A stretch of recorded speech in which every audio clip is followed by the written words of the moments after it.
আসসালামু আলাইকুম প্রিয় বন্ধুরা, সবাই কেমন আছেন?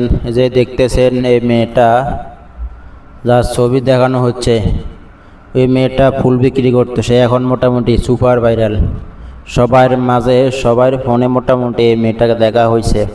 ফেসবুকে এমন কোনো ব্যক্তি নাই যে মেয়েটার ছবি দেখা হয় নাই। সে মোটামুটি এখন সুপার ভাইরাল।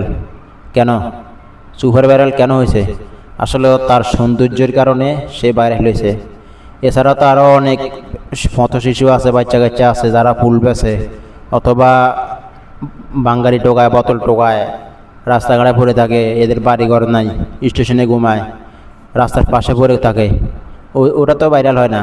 তাইলে এই মেয়েটা কেন ভাইরাল হয়েছে? সৌন্দর্যের কারণে বা যে কোনো কারণে সে ভাইরাল হয়েছে। এখন কথা হচ্ছে, ভাইরাল হওয়ার পরে তার কী পরিস্থিতি হবে এটা বুঝতে পারবেন পিছনের রহস্য দেখলেই, পিছনের ইতিহাসগুলো দেখলে বুঝতে পারবেন কোন পথশিশু ভাইরাল হলে তার জীবনযাত্রা কিভাবে কাটে। প্রথম দেখতে পারেন গালিবয় রানা। সে কিন্তু টোকাইছিল, বোতল টোকাইতো, রাস্তাঘাটে ময়লা আবর্জনা টোকাই এগুলো বিক্রি করে তার জীবন চলতো, সংসার চলতো। সে পড়ছিল একটা ভালো মানুষের হাতে, তাবিব মাহবুব, ঠিক আছে। সে একজন কণ্ঠশিল্পী, প্রতিভাবান মানুষ, তার প্রতিভা আছে। তার প্রতিভা দ্বারাই সে রানাকে প্রতিষ্ঠিত করছে, কয়েকটা গান লিখে গানগুলো গাওয়াইছে। এখন বর্তমানে রানা পড়ালেখা করতেছে, মোটামুটি ভালো অবস্থানে, সে ভালো পর্যায়ে যাবে। তারপরে দেখেন সুমাইয়া। সুমাইয়া মানুষটা, মেয়েটা, সেও কিন্তু টোকাইছিল, রাস্তার পাশে পড়ে থাকতো, স্টেশনে পড়ে থাকতো, নোংরা অবস্থা, নোংরা পরিবেশে থাকতো। তার কণ্ঠ ভালো, তার কণ্ঠের কারণে সে ভাইরাল হয়েছে। কন্টেন্ট ক্রিয়েটার যারা আছে তাদের সামনে পড়ার কারণে সে তার কণ্ঠর দ্বারা গান গেয়ে যে সুপার ভাইরাল হয়েছে।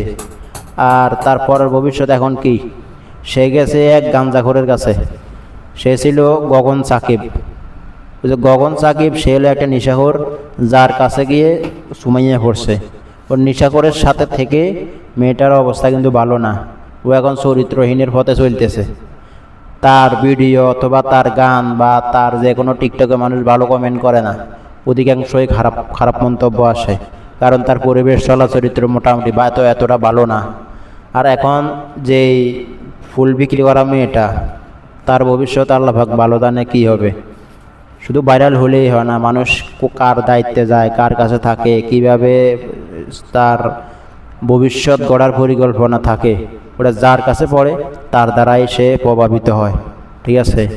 তাই আমরা চেষ্টা করব সবাইকে ভালো পথে রাখতে, খারাপ পথে যেন না যায়, এটাই সবার চেষ্টা।